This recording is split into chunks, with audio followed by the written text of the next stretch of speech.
नमस्कार, मैं पुनीत काशीवाला मिश्रा। आप देख रहे हैं द मानस वॉइस पर विचारों का रंग। साथियों, उत्तर प्रदेश की राजनीति में इस समय एक ऐसा दौर चल रहा है जहां हर दिन कोई न कोई राजनीतिक मोड़ दिखाई दे रहा है। 2027 का विधानसभा चुनाव अभी सामने है, लेकिन सियासी बिसात अभी से बिछने लगी है। एक तरफ समाजवादी पार्टी के राष्ट्रीय अध्यक्ष अखिलेश यादव है, जो लगातार योगी सरकार पर हमलावर है, और दूसरी तरफ मुख्यमंत्री योगी आदित्यनाथ है, जिनका फोकस कानून व्यवस्था, विकास, अपराधियों पर कार्रवाई और अपनी सरकार के कामकाज के विषय में सिर्फ उनका ध्यान है। उनकी सरकार अपराध, माफिया, भ्रष्टाचार के मामले में कार्रवाई करते हुए अपने नैरेटिव को लगातार मजबूत कर रही है। और अब कहानी में एक बड़ा अध्याय जुड़ गया है साथियों। अयोध्या राम मंदिर के चढ़ावे और दान से जुड़ा कथित गबन का जो मामला है, लेकिन सवाल सिर्फ इतना ही नहीं कि चोरी हुई या नहीं। सवाल ये भी है कि जिन लोगों पर आरोप लगा उन पर कार्रवाई किसने की। और यहीं से अखिलेश यादव के राजनीतिक नैरेटिव पर सवाल खड़े होते हैं। सबसे पहले समझिए चंदा चोरी का पूरा मामला साथियों। अयोध्या के श्री राम जन्मभूमि मंदिर में श्रद्धालुओं द्वारा दिए गए दान और चढ़ावे की गिनती से जुड़े कथित गबन की जांच के लिए मुख्यमंत्री योगी आदित्यनाथ के निर्देश पर एसआई गठित होती है। एसआईटी की प्रारंभिक जांच के बाद पुलिस ने 8 लोगों के खिलाफ एफआईआर दर्ज की और सभी 8 आरोपियों को गिरफ्तार किया। रिपोर्टों के मुताबिक आरोपियों में दान की रकम गिनने की प्रक्रिया से जुड़े लोग भी शामिल थे। यानी मामला सामने आया तो उसे दबाने की बजाय जांच हुई, एफआईआर हुई और गिरफ्तारियां। 8 आरोपियों से करीब 80 लाख रुपए लगभग नगदी बरामद होने की रिपोर्ट भी सामने आई। अब यहाँ एक बात समझना जरूरी है मेरे साथियों कि भाजपा ने, लोग कहते हैं विपक्षी, कि भाजपा ने चंदा चुराया। ये एक राजनीतिक आरोप है। जांच और एफआईआर में आरोप विशिष्ट व्यक्तियों पर हैं, न कि भाजपा नामक राजनीतिक दल पर। इस फर्क को भी समझना जरूरी है मेरे साथियों। अखिलेश यादव ने इस पूरे मामले को लेकर के भाजपा पर बेहद तीखे राजनीतिक हमले किए। उन्होंने सवाल उठाया कि आखिर राम मंदिर के चढ़ावे और दान का हिसाब कहाँ है। उन्होंने भाजपा पर चंदा चोरी जैसे आरोप भी लगाए। इस मुद्दे को संसद तक ले जाने की कोशिश की।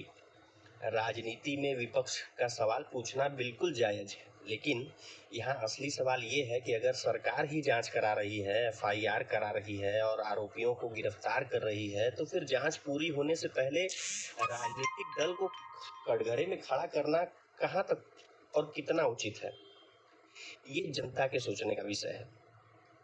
उत्तर प्रदेश की राजनीति में योगी आदित्यनाथ की सबसे बड़ी पहचान बन चुकी है कानून का राज और माफिया के खिलाफ सख्त कार्रवाई के रूप में।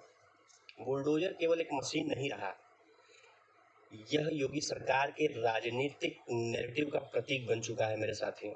अवैध कब्जा हो, माफिया की संपत्ति हो या अपराध से अर्जित संपत्ति, सरकार कार्रवाई का संदेश देती है। यही वजह है कि जब विपक्ष योगी सरकार को घेरने की कोशिश करता है तो भाजपा का जवाब अक्सर कानून व्यवस्था और कार्रवाई के आंकड़ों के जरिए आता है। और यही वजह है जहां अखिलेश यादव के सामने सबसे बड़ी राजनीतिक चुनौती दिखाई देती है। अखिलेश यादव लगातार सरकार पर दबाव बनाते हैं, सवाल उठाते हैं, कभी कानून व्यवस्था पर, कभी विकास परियोजनाओं पर, कभी धार्मिक मुद्दों पर, कभी संसद में राजनीतिक फंडिंग पर। लेकिन योगी सरकार का जवाब क्या है? जांच कराओ, दोष मिले, दोष सिद्ध हो तो कार्रवाई करवाओ। राम मंदिर दान मामले में भी यही हुआ।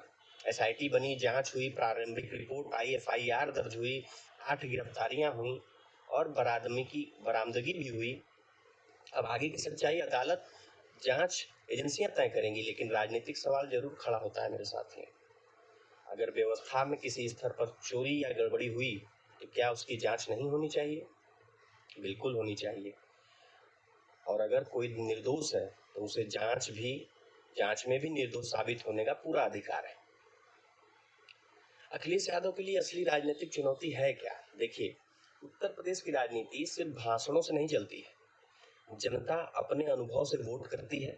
जनता देखती है सड़क कैसी है, बिजली कैसी है, कानून व्यवस्था कैसी है, माफिया का कितना दबदबा है, सरकार भ्रष्टाचार पर कितनी कार्रवाई करती है, और सबसे बड़ी बात, सरकार पर भरोसा कितना है। यही कारण है कि 2027 की लड़ाई सिर्फ भाजपा बनाम सपा नहीं होगी, यह एक बड़े नैरेटिव की लड़ाई होगी, योगी मॉडल बनाम अखिलेश मॉडल। और यही बुलडोजर बनाम बयानबाजी की बहस शुरू हो जाती है। भाजपा कहेगी हमने अपराधियों पर कार्रवाई की, समाजवादी पार्टी कहेगी कि सरकार विपक्ष की आवाज दबा रही है। भाजपा कहेगी हमने विकास किया, विपक्ष कहेगा जमीन पर समस्याएं हैं। भाजपा कहेगी हमने अयोध्या को बदल दिया, विपक्ष कहेगा अयोध्या में भी सवाल है। यानी 2027 तक उत्तर प्रदेश में असली लड़ाई होगी, कौन जनता को अपने पक्ष में विश्वास दिला पाता है। अगर किसी मंदिर में श्रद्धालुओं के पैसे की चोरी हुई है तो चोर कौन है? अगर कोई अपराधी या कर्मचारी दोषी है तो उस पर कार्रवाई होनी चाहिए या नहीं? अगर सिस्टम में कमी है तो उसे ठीक किया जाना चाहिए या नहीं? और अगर सरकार ने SIT बनाकर जांच शुरू कर दी तो जांच पूरी होने का इंतजार क्यों नहीं किया जाए? यही सवाल है। और मेरे साथियों, ये सवाल बहुत बड़ा है और महत्वपूर्ण है, क्योंकि अखिलेश यादव अनर्गल बयानबाजी कर रहे हैं, और केवल बयानबाजी से आप चुनाव उत्तर प्रदेश का नहीं जीत सकते। दोस्तों, इसी बीच उत्तर प्रदेश की राजनीति में महिलाओं को लेकर के आर्थिक सहायता की भी चर्चाएं तेज हो गई हैं। कुछ रिपोर्टों और राजनीतिक चर्चाओं में महिलाओं को 20,000 रुपए तक की आर्थिक सहायता देने की संभावित योजना बन रही है। लेकिन यहाँ मैं आपसे साफ साफ बता दूं, इस रकम और योजना के अंतिम स्वरूप की आधिकारिक पुष्टि होने का अभी प्रस्तावित चर्चा होना बाकी है। इसे योजना के रूप में ही देखना चाहिए। अभी इसे अंतिम सरकारी योजना मान लेना भी सही नहीं होगा जब तक कि आधिकारिक घोषणा न हो जाए। लेकिन राजनीतिक संदेश बहुत बड़ा है साथियों, क्योंकि 27 के चुनाव में महिला मतदाता बेहद महत्वपूर्ण भूमिका निभाने वाली है। और भाजपा हो या समाजवादी पार्टी, दोनों ही दल महिलाओं के बीच अपना आधार मजबूत करना चाहते हैं। योगी सरकार महिला नीति का बड़ा सवाल है। देखिए दोस्तों, अगर सरकार महिलाओं को सिर्फ पैसा दे तो वह एक हिस्सा है। अगर उसी पैसे को स्वरोजगार, स्वयं सहायता समूह, छोटे कारोबार और आर्थिक आत्मनिर्भरता से जोड़ दिया जाए तो उसका असर कहीं और बड़ा हो सकता है। उत्तर प्रदेश में महिला स्वयं सहायता समूहों और आजीविका से जुड़ी योजनाओं का नेटवर्क पहले से मौजूद है। सरकार की विभिन्न योजनाओं में महिलाओं को आर्थिक रूप से मजबूत करने पर जोर दिया गया है। उदाहरण के लिए 2026 से 27 में उत्तर प्रदेश में 20,000 नई बीमा सखियों को जोड़ने का भी लक्ष्य रखा गया है। यानी 2027 की राजनीति में महिलाओं को सिर्फ कितना पैसा मिलेगा ये सवाल नहीं है। सवाल यह भी होगा कि महिला को पैसा मिलेगा या रोजगार का रास्ता मिलेगा, सहायता मिलेगी या आत्मनिर्भरता का अवसर मिलेगा। और यही चुनावी नैरेटिव का सबसे बड़ा हिस्सा बन सकता है मेरे साथियों। अखिलेश यादव ने भी महिलाओं के बीच अपनी राजनीतिक पहुंच बढ़ाने के लिए अभियान चलाया। महिलाओं से उनकी समस्याएं सीधे जानने के लिए सरकार अभियान जैसी पहल की गई है, जिसमें सुरक्षा, रोजगार, शिक्षा और महंगाई जैसे मुद्दे सामने आए हैं। यानी समाजवादी पार्टी भी समझ रही है कि 2027 की लड़ाई में आधी आबादी को नजरअंदाज करके सत्ता तक पहुंचना आसान नहीं होगा। लेकिन भाजपा अगर महिला लाभार्थियों का एक बड़ा नेटवर्क तैयार करती है और सीधे सरकारी योजनाओं से जोड़ती है तो समाजवादी पार्टी के सामने राजनीतिक चुनौती और बढ़ सकती है। और दूसरी बात, भारतीय जनता पार्टी यदि महिला प्रत्याशियों की संख्या बिना नारी शक्ति वंदन कानून लागू हुए अगर महिलाओं की संख्या टिकटों में बढ़ाती है तो इसका भी असर जबरदस्त होने वाला है मेरे साथियों, और इस पर चर्चा चल भी रही है। साथियों, अब उस खबर पर आते हैं जिसने उत्तर प्रदेश की राजनीति में नया मसाला डाल दिया है। समाजवादी पार्टी के वरिष्ठ नेता शिवपाल यादव ने रामपुर में कहा कि अगर 2027 में समाजवादी पार्टी की सरकार बनती है तो अखिलेश यादव मुख्यमंत्री बनेंगे और आजम खान गृह मंत्री होंगे। अब जरा इस बयान का राजनीतिक अर्थ समझिए।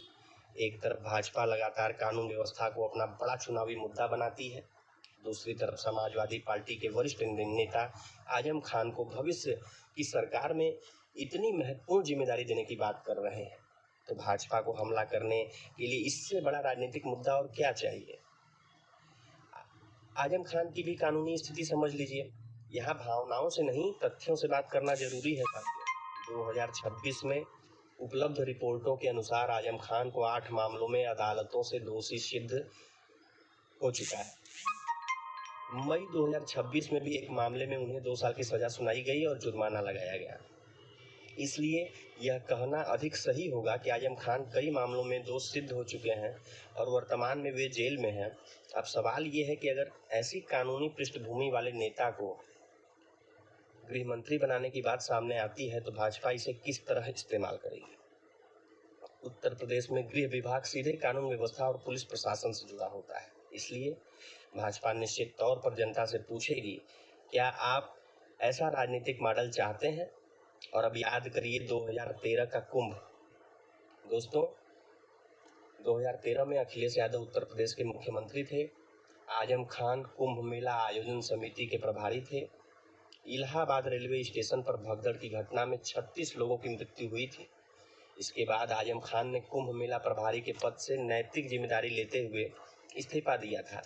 हालांकि उस समय मुख्यमंत्री अखिलेश यादव ने उनका इस्तीफा स्वीकार नहीं किया था और उनके काम की प्रशंसा भी की थी। तो 2027 की राजनीति में यह पुराना अध्याय भी फिर से चर्चा में आ सकता है, क्योंकि भाजपा का सवाल होगा, जिस सरकार के कानून व्यवस्था मॉडल पर सरकार सवाल जनता ने उठाए थे, वही मॉडल फिर से वापस चाहिए।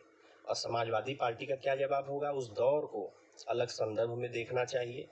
यानी राजनीतिक बहस होना तेज है मेरे साथियों। अब समझिए, योगी बनाम अखिलेश की असली लड़ाई। यह लड़ाई सिर्फ 2 नेताओं के बीच नहीं है मेरे साथियों, यह लड़ाई 2 राजनीतिक नैरेटिव की लड़ाई है। एक तरफ भाजपा का नैरेटिव है कानून व्यवस्था, माफिया पर कार्रवाई, विकास और हिंदुत्व। दूसरी तरफ समाजवादी पार्टी का नैरेटिव है सामाजिक न्याय, पीडीए, रोजगार, महंगाई और सरकार की जवाबदेही।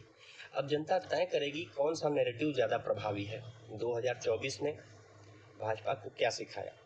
यह बात भाजपा को कभी नहीं भूलनी चाहिए कि 2024 के लोकसभा चुनाव में उत्तर प्रदेश में भाजपा को एक बड़ा राजनीतिक झटका लगा था। इसलिए 2027 को भाजपा हल्के में नहीं ले सकती। एक छोटी सी गलती, एक गलत उम्मीदवार, एक नाराज कार्यकर्ता, एक गलत बयान और पूरा राजनीतिक समीकरण बदल सकता है। यही उत्तर प्रदेश की राजनीति की असली सच्चाई है मेरे साथियों। इसलिए भाजपा के लिए यह भी समय सिर्फ जश्न मनाने का नहीं है, ग्राउंड पर संगठन मजबूत करने का समय है। और अखिलेश यादव के लिए भी चुनौती कम नहीं है मेरे साथियों। अखिलेश यादव के पास मजबूत विपक्ष बनने का अवसर, लेकिन सिर्फ योगी विरोधी चुनाव जीत जाएं यह संभव नहीं है। उन्हें जनता को बताना होगा कि आपकी सरकार आएगी तो कानून व्यवस्था कैसी होगी, माफिया पर आपकी क्या नीति होगी, महिलाओं की सुरक्षा कैसे सुनिश्चित होगी, रोजगार आप कैसे लेकर के आएंगे, किसानों को क्या मिलेगा, अयोध्या को लेकर आपका विजन क्या है, और सबसे बड़ा सवाल, आपका उत्तर प्रदेश मॉडल क्या है।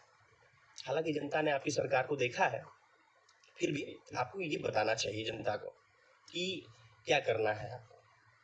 अयोध्या सिर्फ एक शहर नहीं मेरे साथियों, यह करोड़ों लोगों की आस्था का केंद्र है। इसलिए राम मंदिर से जुड़ा कोई भी आर्थिक या प्रशासनिक विवाद राजनीतिक असर पैदा करेगा। इसी वजह से विपक्ष इसे संसद में उठाना चाहता है और भाजपा के सामने चुनौती है कि इस मामले की जांच पूरी पारदर्शिता से हो। जो दोषी है वो बचे नहीं और जो निर्दोष है उसे राजनीतिक आरोपों की वजह से दोषी न बनाया जाए। यही सबसे महत्वपूर्ण बात है। साथियों, आज के लिए इतना ही। मिलते हैं अब अगले राष्ट्रवादी वीडियो में। जय हिंद, वंदे मातरम।